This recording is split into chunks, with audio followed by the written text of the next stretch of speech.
Hello students, स्वागत है आपका द मास्टर इंस्टीट्यूट में। पिछले वीडियो में हमने नंबर्स के बारे में पढ़ा था।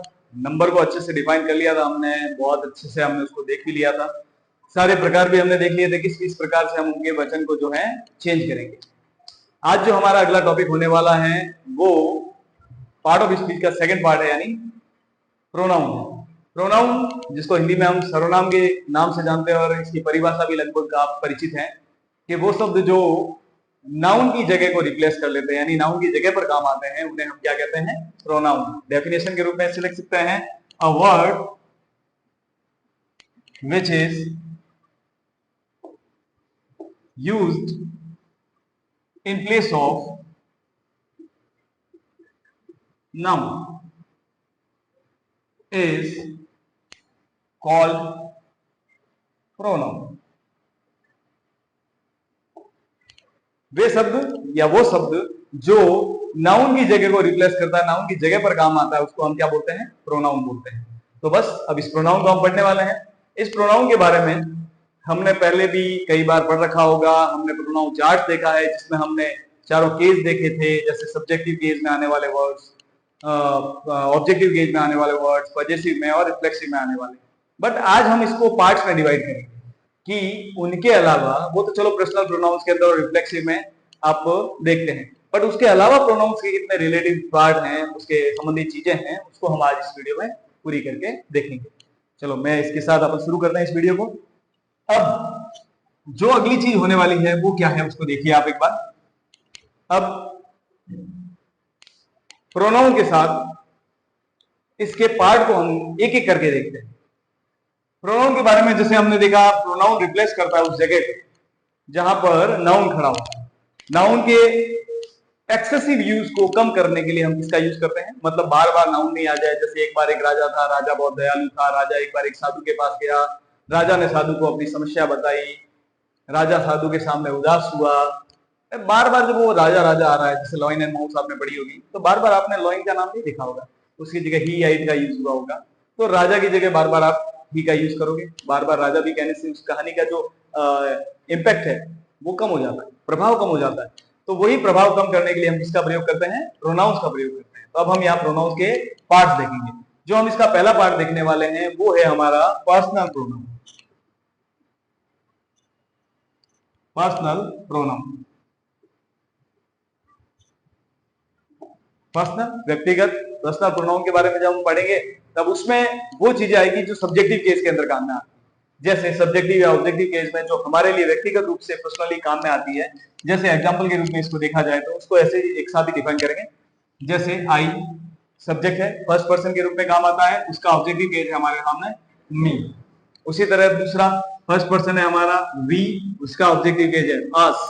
फिर है हमारा यू, यू आपने देखा होगा उसका ऑब्जेक्ट भी यू ही होता है, इसको लिखने की बार बार जरूरत ही नहीं आता है। फिर आ गया हमारा ही, जिसका ऑब्जेक्टिव केस क्या होता है? हिम। फिर आता है हमारा सी, जिसका ऑब्जेक्टिव केस होता है हर, हर भी है।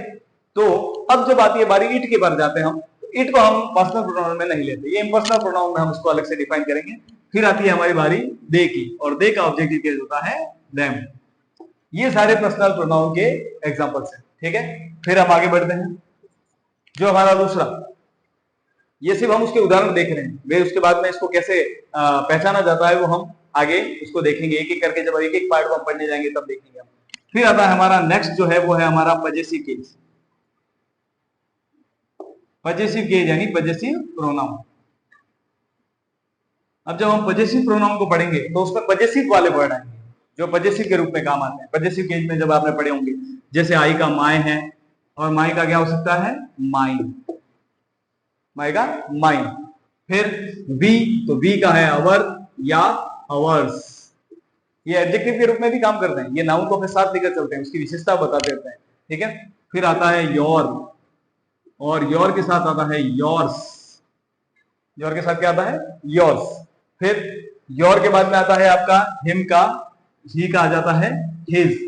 फिर आता है हर, और उसके लिए आता है साथ में हर्स, हर्स, ठीक है। उसके बाद में है आपका डियर, डियर भी क्या है? दे का पजेसिव है, ठीक। फिर आपका आता है इट, इसके अंदर पॉजिटिव में लेते हैं, या इट्स आप कह सकते हैं, इट या इट्स कह सकते हैं। उसके साथ एक और है वंस और आधे एटसेट्रा।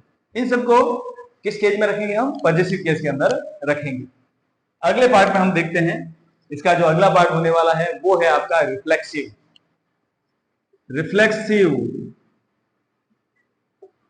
रिफ्लेक्सिव नाम से ही पता चल रहा है, रिफ्लेक्शन डालने वाला। क्या करने वाला? वापस सब्जेक्ट के ऊपर प्रभाव डालने वाला। तो उसमें सब्जेक्ट के ऊपर प्रभाव डालने वाला प्रोनाउन है, तो प्रोनाउन चार्ट के अंदर हम इसको सबसे एंड में पढ़ते हैं, लास्ट केज में, रिफ्लेक्सिव केज के अंदर। यानी ये जुड़ा हुआ होता है आपके सेल्फ और सेल्फ से। जहां पर भी प्लूरल हो वहां सेल्फ आ जाएगा, और जहां सिंगुलर होगा वहां क्या लग जाएगा? सेल्फ लग जाएगा। इससे जुड़े हुए सारी चीजें आ जाएगी। आई का हो जाएगा माई सेल्फ, वी का आवर सेल्फ, क्योंकि ये प्लूरल है तो सेल्फ आ जाएगा। यू का योर सेल्फ, ही का हिमसेल्फ, ठीक है, हर का हर सेल्फ, इट का इट सेल्फ, ठीक है, और देम होगा हमारा लास्ट जो होगा उसका हो जाएगा देम सेल्फ। ये हमारे प्रोनाउन के रिफ्लेक्सिव हो गए। अब इसी के जैसा एक और है जहां पर पहचान में थोड़ा बहुत फर्क आ जाता है, उसको हम अभी देखते हैं। चौथा जो है हमारा एम्फेटिक प्रोनाउन।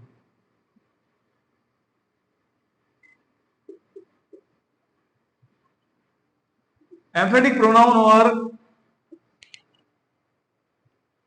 रिफ्लेक्सिव प्रोनाउन के अंदर अगर हमें उसकी जगह या सेंटेंस के अंदर उसकी स्थिति का हमारे को अनुमान नहीं है, अगर अंदाजा नहीं है हमारे को कि एक वाक्य के अंदर किस जगह पर इनकी पोजीशंस है, तो हम कभी भी इनमें अंतर पैदा नहीं कर सकते। क्यों नहीं पता कर सकते? क्योंकि जितने भी सारे रिफ्लेक्सिव हैं वो सभी एम्फेटिक हैं।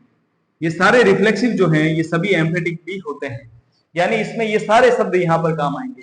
तो मैं कुछ लिख लेता हूं, बाकी आप वापस इसको रिपीट कर सकते हैं। मैं माई सेल्फ लिख रहा हूं, उसके अलावा ये आवर सेल्फ लिख देता हूं।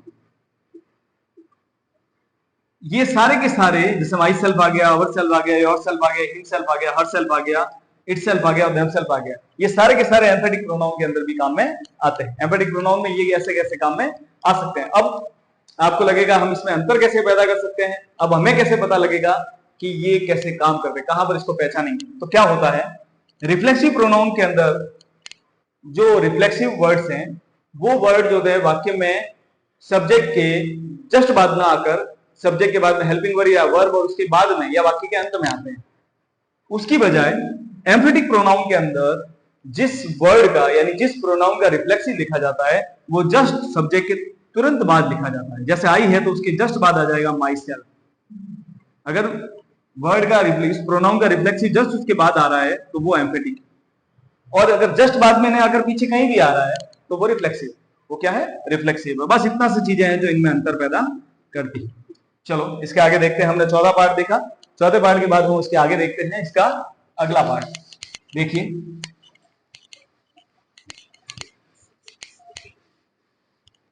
अब जो आने वाला है पांचवा, इसका जो पार्ट आने वाला है वो है हमारा demonstrative.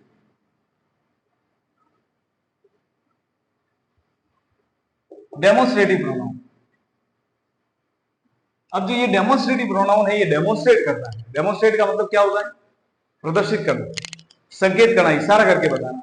This is, that is, these are, those are. जब बचपन में हम छोटी क्लास में बच्चों को पढ़ाते हैं तो हम चार वर्ड यूज करते हैं, दिस, दैट, दीज और दोज। ये चारों शब्द जो है वो डेमोन्स्ट्रेट करने के लिए दिए जाते हैं। ये और ये तो होते हैं नियरनेस के लिए। ये क्या बताते हैं? नियरनेस बताते हैं। और ये दोनों जो होते हैं वो क्या बताते हैं? डिस्टेंस बताते हैं। ये क्या बताते हैं? डिस्टेंस, यानी दूरी बताते हैं। यानी अगर आप दैट से डिफाइन कर रहे हो, दैट से पॉइंट आउट कर रहे हो, पिन पॉइंट कर रहे हो तो वो चीज दूर है। दोज से पिन पॉइंट कर रहे हो तो भी वो चीज दूर है। बट दिस और दीज से पिन पॉइंट कर रहे हो तो वो चीज है नजदीक। ऐसे करके ये अपना वर्क करते हैं। तो इसके एग्जाम्पल के तौर पर हमारे पास चार वर्ड हैं। वो कौन कौन से हमारे? दिस, दैट, दीज और दोज। ये हमारे इससे रिलेटेड, ठीक है। तो ये हमारा हो गया हमारा 5 वर्ड। ठीक, अब हम चलते हैं हमारे छठे पार्ट। छठे पार्ट के अंदर हम चलेंगे, इसका छठा पार्ट जब हम देखने जाएंगे तो वो होगा हमारा डिस्ट्रीब्यूटिव। क्या हो जाएगा? डिस्ट्रीब्यूटिव। Distributive pronoun. अब डिस्ट्रीब्यूटिव प्रोनाउन को कैसे डिफाइन करें? डिस्ट्रीब्यूटिव यानी बांटने वाला होना चाहिए, एक एक को दे दो, प्रत्येक को दे दो, यानी दोनों में से किसी एक को दे दो, या इस तरह के वाक्यों में ये काम में आ जाएगा। तो इसमें जो शब्द आने वाले होंगे वो इसी तरह से रिलेट करेंगे, जैसे ईच, एवरी, नाइदर और ईदर। ये सब क्या करेंगे? ये डिस्ट्रीब्यूट करने का काम है। दोनों में से कोई एक, दोनों में से कोई भी नहीं, प्रत्येक, हर एक, इस तरह के वाक्य जो होते हैं वो किसमें आते हैं? डिस्ट्रीब्यूटिव प्रोनाउन के अंदर। फिर आता है हमारा इसका सातवां पार्ट। हमारे सातवें पार्ट के अंदर जब हम इसको देखने जाएंगे तो वो शब्द इसके काम में आएंगे। जैसे सातवें पार्ट को जब हम इसमें देखने जाएंगे तो क्या हो जाएगा? हमारे रिलेटिव प्रोनाउंस काम में आएंगे। क्या आएंगे? Relative pronouns. नाम से पता चल रहा है, रिलेटिव यानी संबंध वाले, यानी क्या करेंगे? ये संबंध बताने का काम करेंगे। प्रोनाउन तो है बट ये रिलेटिव है, ये क्या करेंगे? वाक्यों के बीच में आ जाएंगे, वाक्यों के बीच में आ जाएंगे। और ज्यादातर जो होने वाले हैं वो हमेशा WH वाले होने वाले हैं। कौन से होने वाले हैं? WH से शुरू होने वाले वर्ड। जैसे WH से शुरू होने वाले वर्ड हमारे पास कौन कौन से हैं? तो WH से शुरू होने वाले बहुत है हमारे पास, who, whose, whom, which, what, ये वाले। जैसे who, whom, whose, what, which, that, ये सभी के सभी WH के अलावा सिर्फ that एक ऐसा है जो रिलेटिव प्रोनाउन में यूज होता है, कंजक्शन भी है। अब रिलेटिव प्रोनाउन के अंदर ये सारे वाक्य काम में आने वाले हैं, और ये शब्द जब वाक्य की शुरुआत में आते हैं तो इंट्रोगेटिव का रोल करते हैं, तो वहां पर ये इंट्रोगेटिव प्रोनाउन बन जाते हैं। इनको भी हम साथ ही लिख देते हैं। आठवां, interrogative pronoun. Interrogative pronoun. Interrogative pronoun की अगर हम बात करेंगे तो इंट्रोगेटिव प्रोनाउन में भी हम WH का यूज कर सकते हैं। इंट्रोगेटिव प्रोनाउन के अंदर भी हम WH शब्दों का ही प्रयोग करेंगे। क्यों करेंगे WH शब्दों का प्रयोग? क्योंकि प्रश्न बनाने के लिए हम WH का यूज करते हैं, WH वर्ड्स का यूज करते हैं। तो क्या आ जाएगा? वही whom, who, what, when, why, where वगैरह जितने भी WH के शब्द हम यूज करते हैं, whatever, whenever, whoever, ये सारा। ठीक है, तो ये सब whatever, whenever,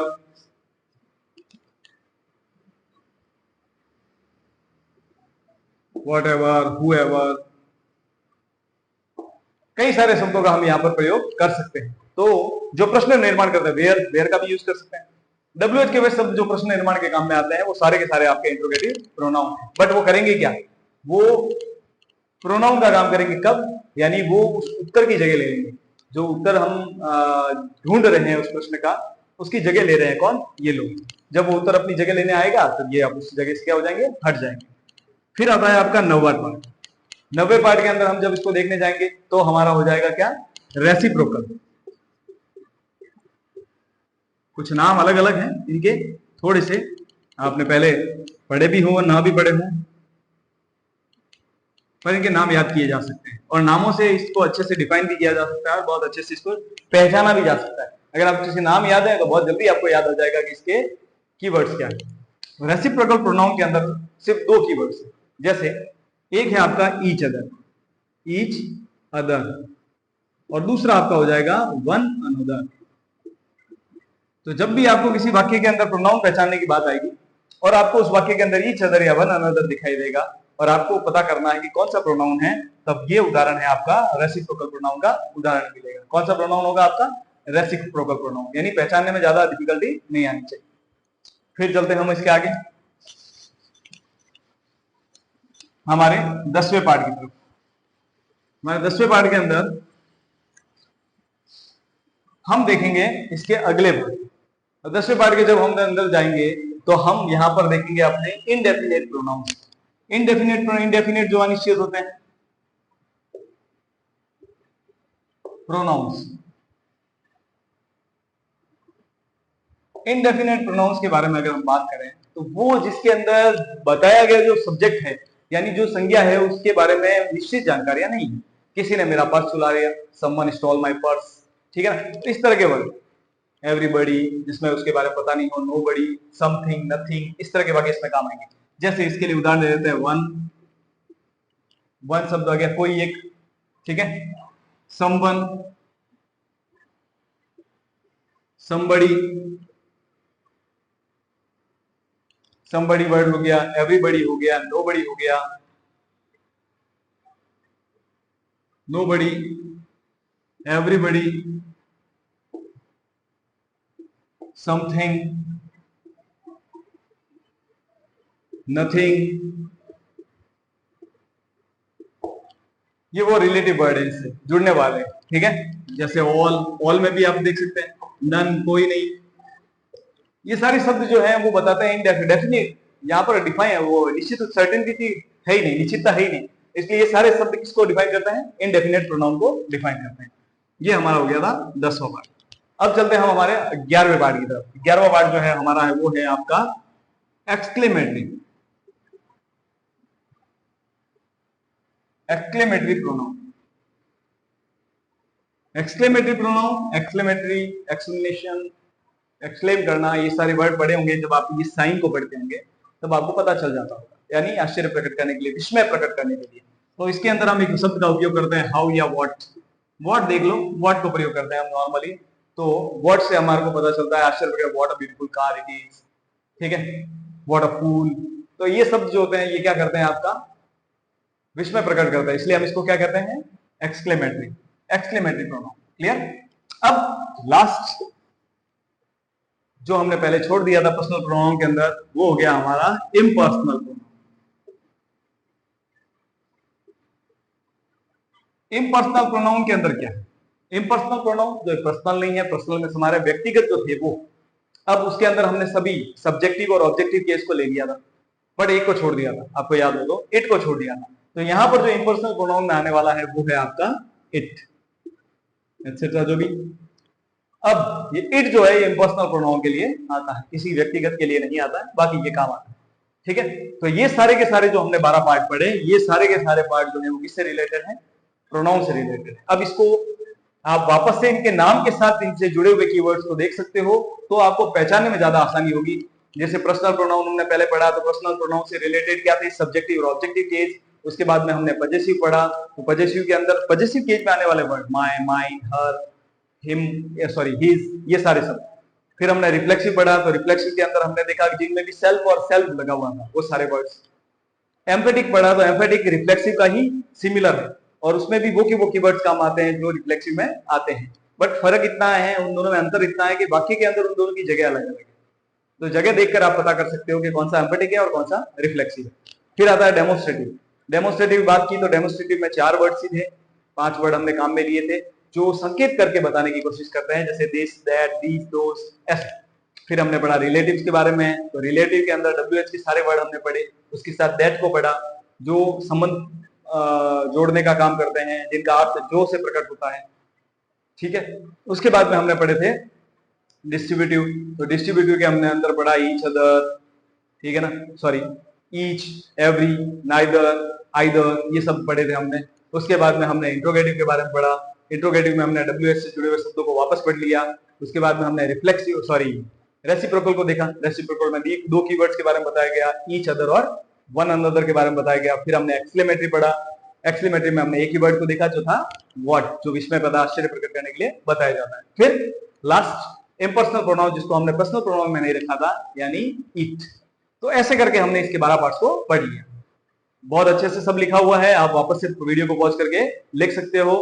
और ये जो चीजें हो रही है, ये हमारे ऐप हमारा जो है वो लॉन्च हो गया है, उसके ऊपर सारे जितने भी कोर्सेज हैं अपलोड कर दिए गए हैं। इंग्लिश फाउंडेशन से रिलेटेड कोर्स हैं, इंग्लिश स्पोकन से रिलेटेड कोर्स हैं, तो आप जाइए ऐप पर और जो भी आपको रिलेटेबल कोर्स लगे उसको जाइए और बाय कीजिए और बने रहिए हमारे साथ। आज के लिए राधे राधे।